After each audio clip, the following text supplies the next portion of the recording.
Hello everybody, how are you? Happy Thursday. Time to cook. Today I am making stuffed pepper skillet. So I hope you will join me. I hope this is a recipe that you will try at home. If you ever try any of my recipes that I share, make sure to share that, like post it on social and tag me, because I love knowing that something I did would help you. So say hello as you jump on here. We're gonna make stuffed pepper skillet. I am making it in the 5-quart saute pan in our Brilliance line of cookware. Love, love, love this. It is designed for quick, easy heating, cooking, easy cleanup. You can use this on electric, gas, and even induction stovetops. Yes. It's amazing. So I have this nice and hot right now. I've got a little bit of oil in the bottom, measured that out with our oil vinegar dispenser. So I did that ahead of time, about a tablespoon of oil. We're gonna go ahead and get our onion down inside of here, which I already chopped up. Just a nice fine chop. We are making the stuffed pepper skillet, which stuffed peppers are delicious. They're not my husband's favorite because it's a little too much pepper. However, the way I'm gonna make them, it is the same amount of pepper, but all the peppers are chopped up in the dish instead of the mixture inside of the pepper and cooking that way. So just something different you could try if you wanna try to make your peppers a different way, your stuffed peppers, that is. So I've got an onion, got that chopped up down in my oil. Next, I'm gonna add in a pound of ground beef. I did a super lean ground beef for this recipe. You could also do turkey. I think turkey would work great with this. I'm gonna add in some salt and pepper with our salt and pepper grinder. Go ahead and season that meat. What I love about our salt and pepper grinder is it's so easy to fill these. Usually you have that center pole in there. I've had a bunch of different ones over the years and I always end up breaking them because of that. And it's a lot harder to fill the center of those. They also have an adjustment under here so you can decide how coarse or fine you would like your salt and your pepper to come out. So we've got the salt and pepper in there. I'm also taking liberty and adding in our Italian seasoning to this mixture because our Italian seasoning is amazing. It is amazing. If you've ever tried it, you know. If you know, you know. So give a shout in the comments if you love our seasonings. All right, so we're gonna take our mix and chop, a must-have, #1 seller, still to this day. I think it's been around for like 10 years, 12 years. Maybe 15 years. I don't even know how long.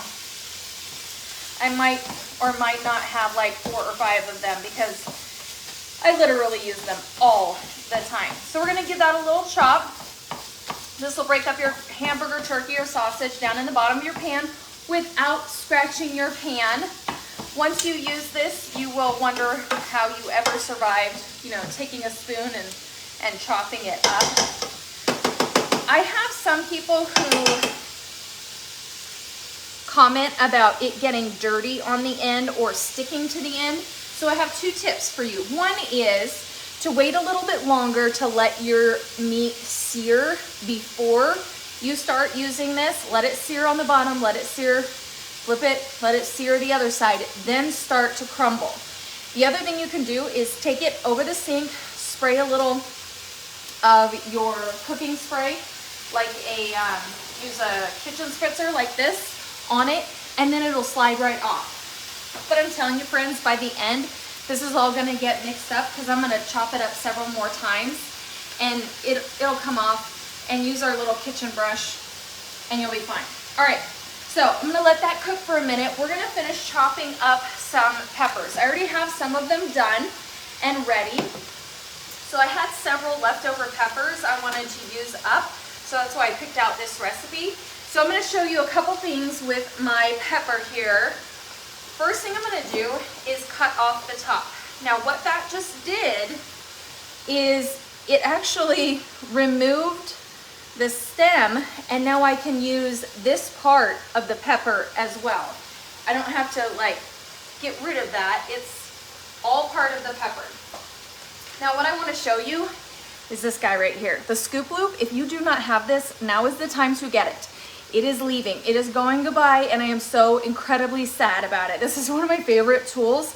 This scoop loop, get it in a cart immediately because it is being retired and it will not be around anymore. You can clean out your honeydew, your watermelon, or not watermelon, honeydew, cantaloupe, zucchini, cucumbers, clean out the inside of tomatoes, like if you're seeding them.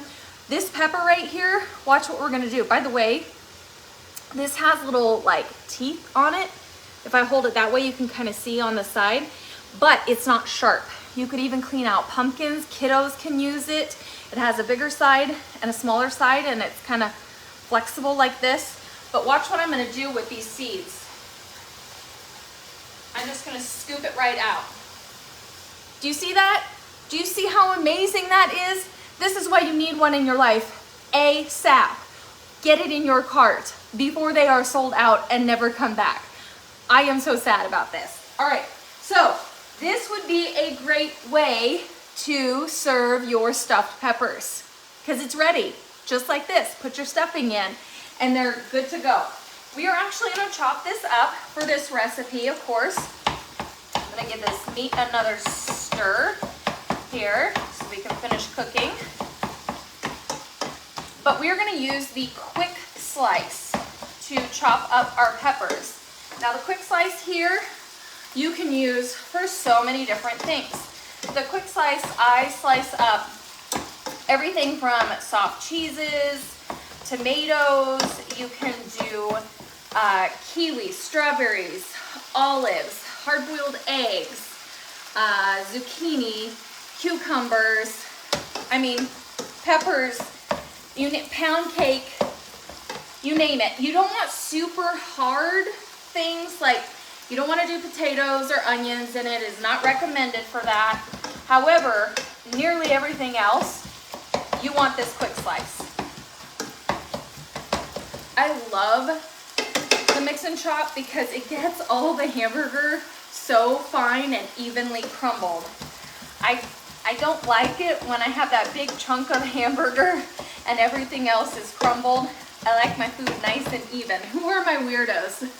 Who's gonna match my freak? Who are my weirdos who need everything to be evenly dispersed? I don't know. I'm just weird like that. But the mix and chop does exactly that for me. So you can see most of that meat came right off of the quick slice already for me. Okay, so I mean off the mix and chop for me. The quick slice over here, I'm gonna take this protective cover off, set it to the side. With our pepper here, I'm just gonna slice this into 3 parts so that we are able to put it right here through the quick slice. So easy to use. I'm just gonna lay a whole piece of this down in here, and all you're gonna do is right on top, rock it back and forth, and this is what you end up with. Sliced peppers just like this. So great for fajitas, anything like that, but here's what we're gonna do. We're actually gonna put them back in. We turned them halfway. Oh, I dropped one down there. And I'm gonna put them back in and go again so that it is diced instead. And then I'll add them here to my other peppers. How cool is that? How easy is that? All right, so that is the quick slice. We also have the cup slicer. A lot of people say, which one should I get? My answer is both. Why? Because they do different things. There are some things that they do the same, but they do different things. Like you can't do your peppers in the cup slicer. It's just different. The cup slicer is for smaller jobs. This is for bigger jobs. Again, you're just rock it back and forth. Let it do the work for you. Don't force it. And then we go again. of our peppers in. And we'll get this one last piece here that we saved. Go ahead and slice that up. And then we're ready to go ahead and add that into our meat mixture, which is finished cooking. And by the way, the quick slice, both parts of it can go through the dishwasher. You also need our dual-sided cleaning brush. If you hand wash the quick slice, the cup slice, or any of our sharp objects, you definitely need our dual-sided cleaning brush because it is going to save you from getting close to those blades and stuff. So, all right, next we are adding in our peppers.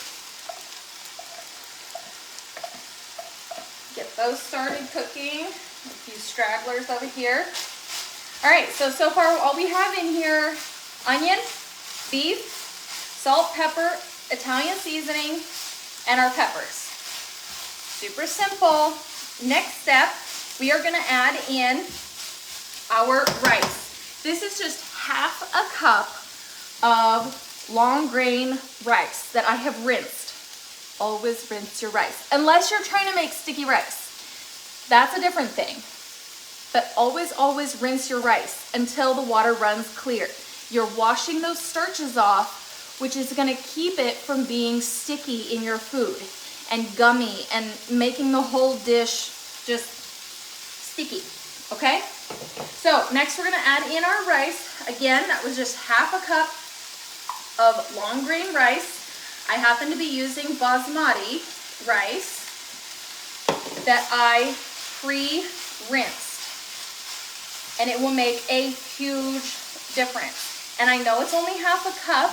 You could increase that amount if your family needs more than that. But remember, it's going to make more than half a cup. You're typically at least going to double, if not more. So we're just getting a little bit of color on this, and then we are going to be ready to add in our liquids. So for our liquids, we have a 15-ounce can of tomato sauce. That is the first thing we're going to add in. We're going to use our smooth edge can opener. The lip of the can goes right in between these two wheels. It goes directly down onto the top of the can, and the two wheels come together and grip around the lip of the can. So then we go all the way around by turning, turning, turning. You might hear a little click, you might feel a little click, but once you've gone all the way around, you're done, and you need to go back a quarter turn.